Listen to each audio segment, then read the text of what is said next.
Donnie and Dolly. The team is supported by ableauctions.ca. Closing your business? We can help.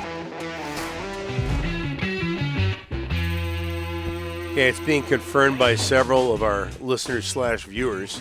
Delaney's OK Taryn Langley inbox that it was Ray Stevens from the 70s with the hit The Streak. The Streak. As we move on here.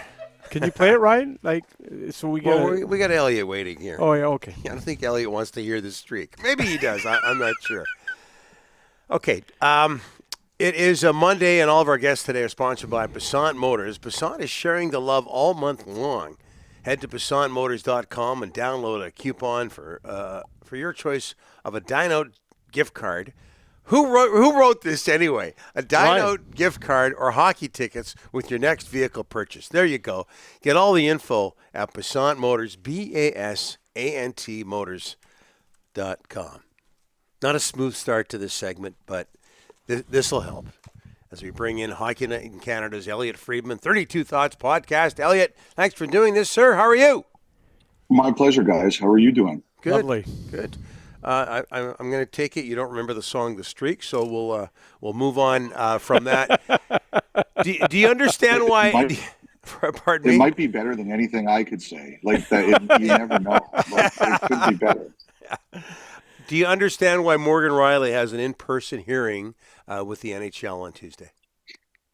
I was surprised by it, but the thing is that I think he should be suspended. I don't have any argument against that. There's no question he should be suspended. I can understand why people might get mad at Greig doing that. I'm sure the Ottawa fans loved it. Just loved it, especially with all the Maple Leaf fans in the building. But you can't do that. I think he crossed the line. I think he should be suspended. I'm just not convinced it should be, potentially 6 games. I think the NHL will argue the whole. Basically, the NHL will argue that this is not a hockey play. Yeah. That it's not something that should be allowed to happen. Greig has scored the goal. It's after the whistle. This shouldn't be allowed to occur. And I do agree with that.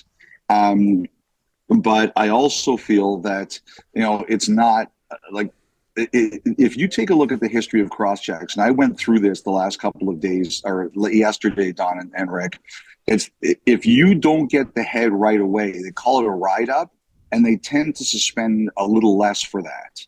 And if that shot you want to show, the one shot you show gets him in the arm first. And if you look at a lot of the cross-checking suspensions recently, they talk about that. Like, where is the first contact? Is it to the head or is it somewhere else? And that one doesn't show it very well. It's the side view that shows it a lot better. I looked at it that one right there. Yeah. So usually that mitigates the suspension. But I think the biggest story to me now is that, Toronto's in a playoff battle. They're in the playoffs right now. They've got a good points percentage compared to a lot of the teams around them.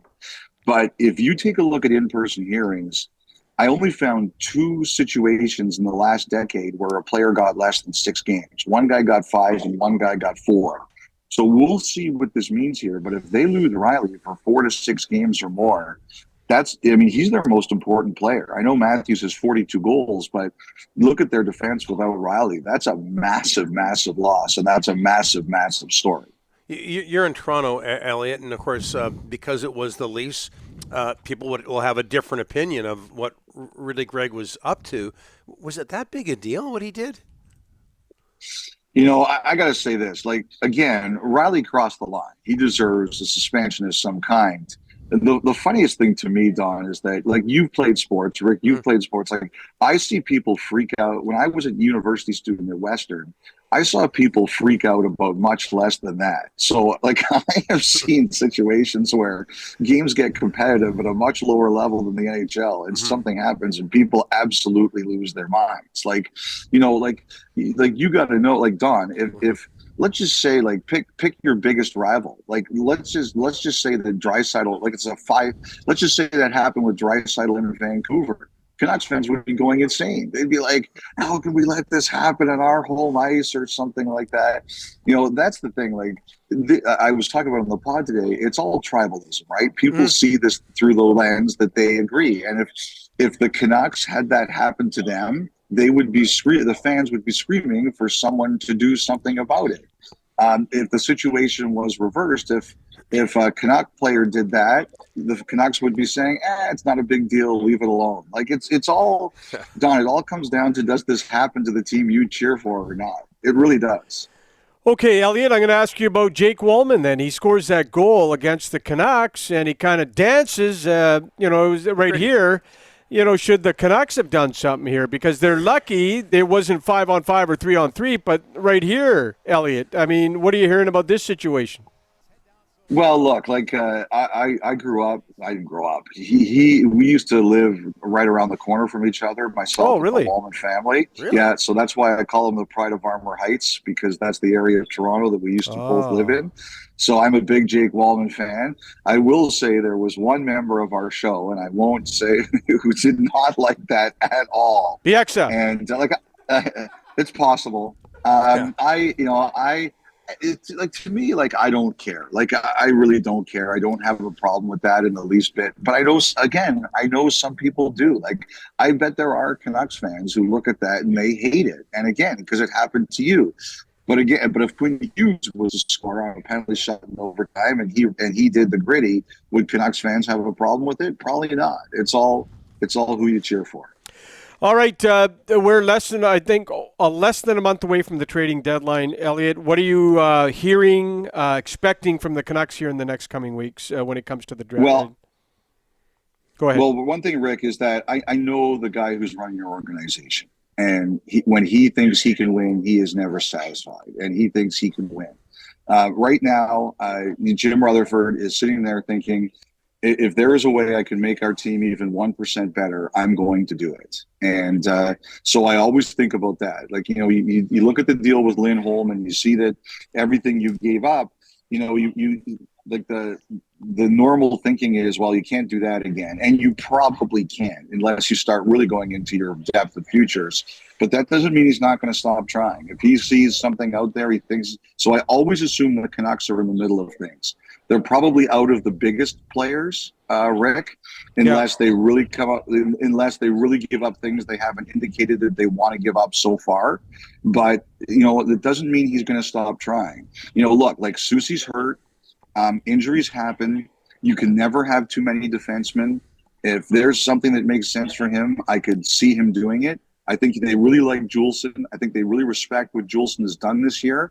I just think that if there's a Stanley Cup on the line and he can add something, he will. Like, I don't assume the Canucks are out of anything. I just wonder how big can they go.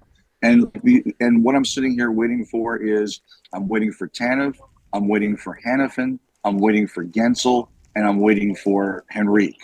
And unless you decide you're out of those situations because you either don't like them or you don't have what it's going to take to get them, then those are the four guys I think are kind of setting the market.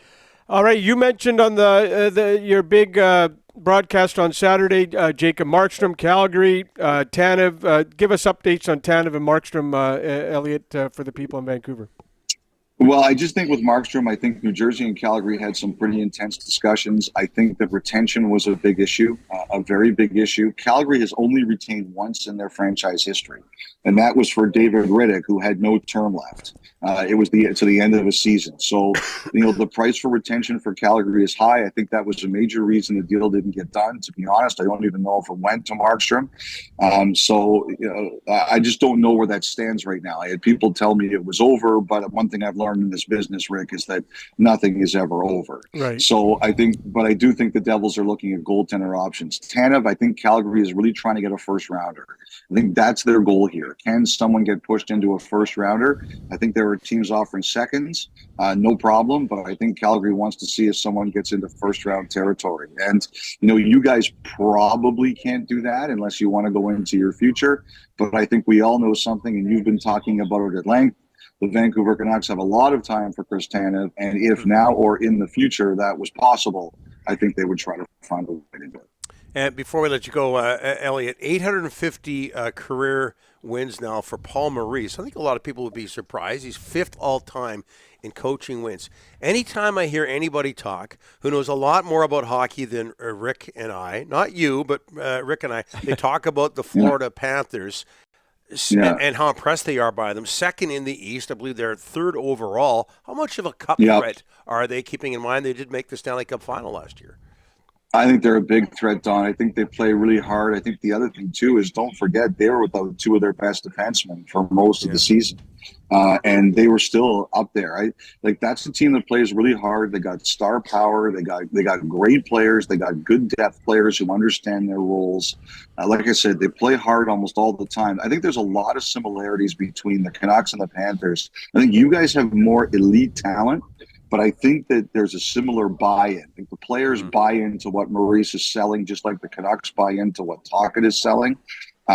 So I think that really matters. But so everybody there is empowered. The other thing too is, I know when he left Vancouver last year, everybody kind of threw Ekman-Larsson on the scrap heap and he resuscitated his career there. So he kind of knows, they obviously know what they're doing a lot. There was a point a few months ago. We had an Oliver Ekman-Larsson Norris Trophy watch on the show. So, yes, he is playing improved hockey. Elliotte, thanks for this. We'll talk to you in a couple of weeks. All right, guys. Have a great couple of weeks.